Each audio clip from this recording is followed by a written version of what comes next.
What's the most reckless thing you've ever done for the wrong reasons? First week of senior year, I was standing by my locker when my ex walked by laughing with the guy she'd left me for. My friends jumped on it instantly. Damn, you really used to run this school. What happened? One of them grinned and said, I couldn't get a single girl anymore if I tried. I could get anyone in this building, I shot back, before I'd even thought about it. One of them nodded across the commons toward a girl sitting alone at a corner table, sketchbook open, ignoring everyone. We'd all heard about her. Every guy who'd approached her got shut down flat. Bet, he said. Get her to go on one date with you. I'll give you my Switch and the games. You lose? You admit out loud you peaked at 15. Easy, I said. The next day I rolled up the way I always did, confident, leaning on the table. Hey, nothing. I made a show of spinning my keys so she'd notice they were to a decent car. She glanced at them, glanced at me, and went back to her sketchbook without a word. A few days later I tried a different angle, sat next to her at lunch while my boys watched. Is that charcoal? That's really good. She looked at me dead on and said, You're not curious? You're just bored. Then she went back to drawing. I started actually paying attention after that. She ate alone every day but never looked lonely. She'd be sketching and sometimes smile at nothing, like the page had told her something. I wanted to know what that was.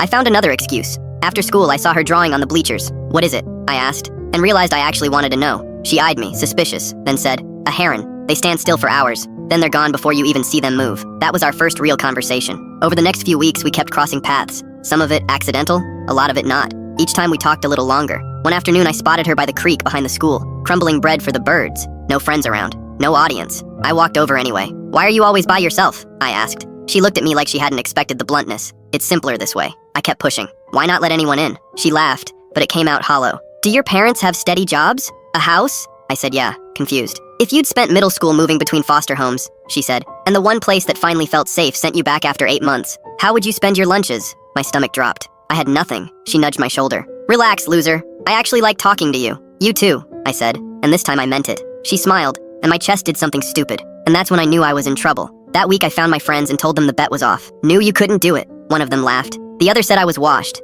I just walked away because this wasn't about them anymore. The next day I found her by the creek again. Can we talk? Her guard went straight up. She could tell something was different. Sure, she said, in that cold voice from the first week. So I told her everything. The bet. Why I'd started it. How small my friends had made me feel, and how badly I'd needed to prove something. My voice cracked on it, because I hated how it sounded out loud. She was quiet a long time. Then she laughed. Slow at first, then doubled over, and I felt sick, waiting. Finally, between breaths, she said, I know. My stomach hit the floor. I figured it out the second day, she said. You think I haven't seen that exact move before? But there's something else I know too. I looked at her. She'd gone a little pink. Somewhere along the way it stopped being a bet for you. I asked the only thing that mattered. Do you actually like me back? She held my eyes for what felt like a year, until I felt like an idiot. Then she smiled. That smile. Yeah, I do. We've been together since. She's at art school 2 states over now, and I drive up most months. I never did get my friends' games. Best bet I ever lost.